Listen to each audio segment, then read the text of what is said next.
Today we are going to learn some basic greetings in Urdu.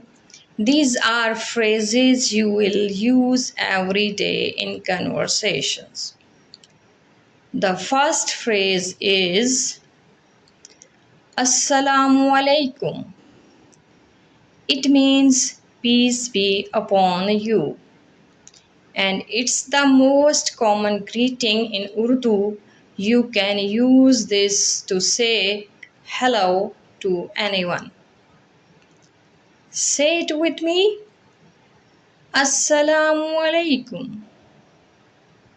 Assalamu alaikum. Assalamu alaikum.